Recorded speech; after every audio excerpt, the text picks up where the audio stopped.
नमस्कार दोस्तों, आप सभी का वॉइस एंड विजन स्टूडियो में स्वागत है। मैं हूं परमिता कर्माकर। आज हम बात करेंगे भारत के इतिहास के बहुत ही विवादित और गंभीर मोड़ के बारे में, 1975 की इमरजेंसी। हमारे साथ स्टूडियो में मौजूद है उद्योगपति और नए विचारों के समर्थक डॉक्टर जयकरण गोयल जी। बहुत बहुत स्वागत है सर आपका वॉइस एंड विजन स्टूडियो में। धन्यवाद परमिता जी। सर, मेरा पहला प्रश्न ये है कि आज की जो जनरेशन है उसको इमरजेंसी के रियल फैक्ट्स और रियलिस्टिक सिचुएशन के बारे में नहीं पता कि उस समय क्या सिचुएशन थी।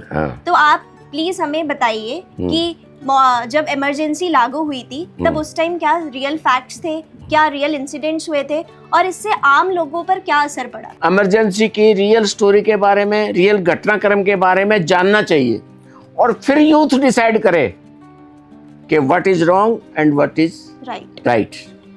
ये मैं चाहता हूं।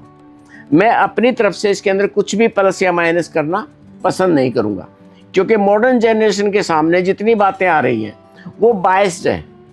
बीजेपी वाले कोई बात करेंगे अपने तरीके से करेंगे, कांग्रेस वाले बात करेंगे वो कहेंगे तो हमने तो इमरजेंसी की माफी मांग ली। माफी तो मांगनी पड़ेगी जब इतना बड़ा घटनाक्रम था।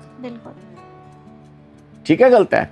लेकिन मॉडर्न जनरेशन को अपने इतिहास के फैक्ट्स के बारे में जानना चाहिए, पूरी नॉलेज होनी चाहिए। हम प्रयास करेंगे कि 5-7 मिनट में वो नॉलेज मैं आपको दे पाऊँ।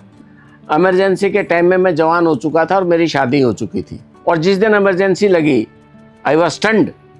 ना देश किसी युद्ध में जा रहा था, ना कोई इमरजेंसी के हालात थे।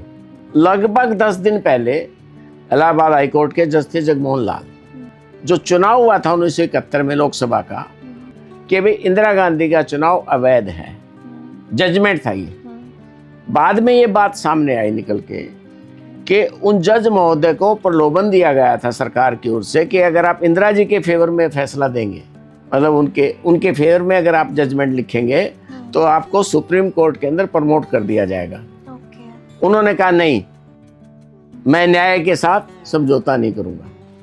मेरे कहने का मतलब यह कि सबसे पहले भारत की जुडिशरी को खरीदने का प्रयास हुआ। सिलेक्शन पिटीशन का रिजल्ट आया, जजमेंट आना था। जजमेंट देने वाले कौन थे? जस्टिस जगमोहन लाल। इंदिरा गांधी एमपी नहीं रही, मेंबर पार्लियामेंट नहीं रही, तो उनको प्रधानमंत्री रहने का अधिकार नहीं था। इंदिरा जी का बेटा था संजय गांधी, उस समय युवा नेता था, राजीव गांधी के छोटे भाई और इंदिरा गांधी के उत्तराधिकारी।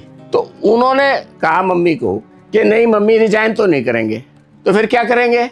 अल्टीमेटली कुछ लोगों ने इंदिरा गांधी के साथ बैठ करके संजय गांधी के कहने पर पूरे देश के अंदर 25 जून 1975 को इमरजेंसी की घोषणा कर दी कि इमरजेंसी सिर्फ इंदिरा गांधी की कुर्सी बचाने के लिए लगाई गई और संजय गांधी के कहने पर लगाई गई।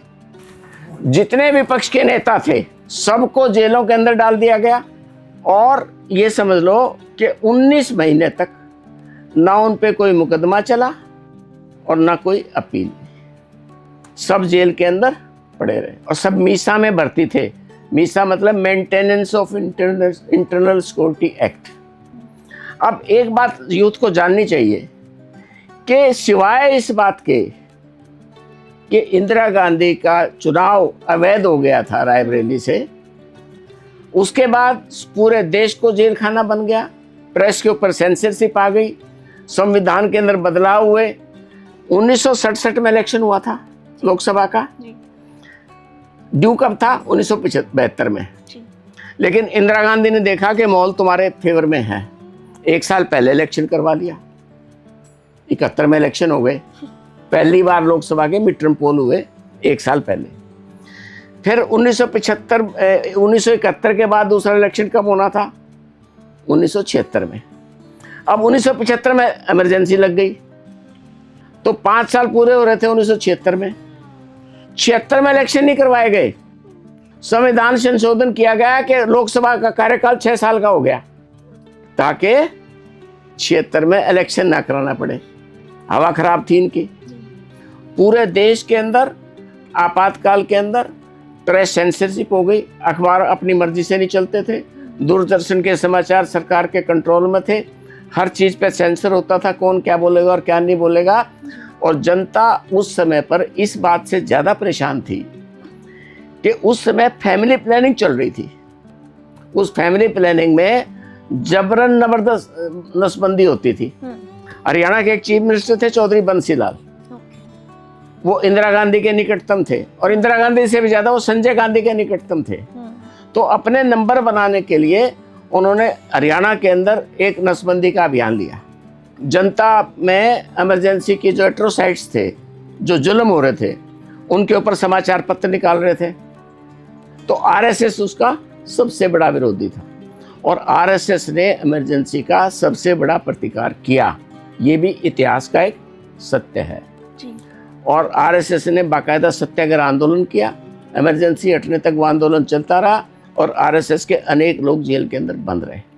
तो मित्रों, इमरजेंसी की जो वास्तविक घटना है, घटनाक्रम, उसके 3 मुख्य पहलू हैं।